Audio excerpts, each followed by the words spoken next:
राजा और किसान की कहानी। सालों पहले एक नगर का राजा अपने राज्य में रात को अपना रूप बदलकर घूमता था। वो रूप बदलने के बाद लोगों से मिलकर अपने यानी राजा के बारे में जानने की कोशिश करता था और उनकी समस्याओं को समझता था। एक राजा वह नगर घूम कर आया तो अचानक जोर से बारिश होने लगी। उसने देर किए बिना गरीब के घर का दरवाज़ा खटखटाया। राजा ने दरवाज़ा खटखटाने के बाद घर से एक व्यक्ति निकला।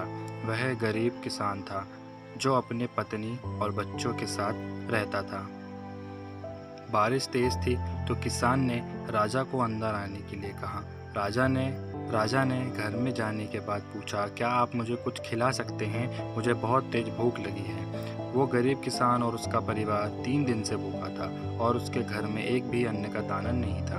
किसान ने मन में हुआ कि भले ही मैं भूखा रहूं, लेकिन अपने अतिथि को भूखा नहीं रख सकता। अब किसान ये सोच कर बेचैन हो गया कि अपने अतिथि का पेट कैसे भरा जाए। तभी उसने घर के सामने वाली दुकान से चावल चुराने की तरकीब सोची। उसने सिर्फ अतिथि के लिए ही 2 मुट्ठी चावल लिया और उसे पकाकर राजा को खिला दिया। तब तक बारिश रुक गई थी और राजा अपने घर चला गया। दूसरे दिन दुकान का मालिक अनाज की चोरी की शिकायत लेकर राजा के पास पहुंचा। राजा ने दुकान के मालिक और उसके गरीब किसान को अपनी सभा में प्रस्तुत होने का आदेश दिया। सबसे पहले सभा में पहुंचे किसान ने राजा के सामने जाकर अपनी चोरी का इल्ज़ाम कबूल कर लिया और बीती हुई रात की पूरी बात राजा को बता दी। किसान राजा से कहता है कि मैंने चोरी की, लेकिन मेरे परिवार ने उस अनाज का एक भी निवाला नहीं खाया।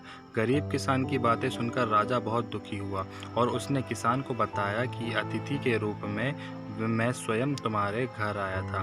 इसके बाद राजा ने सभा में पहुंचे दुकानदार से पूछा कि क्या आपने अपने पड़ोसी को चोरी करते हुए देखा था? दुकानदार ने जवाब दिया कि हाँ, मैंने इसी रात को चोरी करते हुए देखा था। दुकानदार की बात सुनने के बाद राजा कहता है कि इस चोरी के लिए मैं पहले जिम्मेदार हूँ और फिर दूसरा तुम हो, क्योंकि तुमने अपने पड़ोसी को अनाज की चोरी करते हुए देखा मगर कभी उसके भूखे परिवार को नहीं देखा। तुम अपने पड़ोसी होने का धर्म बिल्कुल नहीं निभा पाए। तो दोस्तों, इस कहानी से हमें सीख मिलती है कि अगर कोई आसपास हमारे रहने वाला मुसीबत में है तो हमें उनकी मदद करनी चाहिए।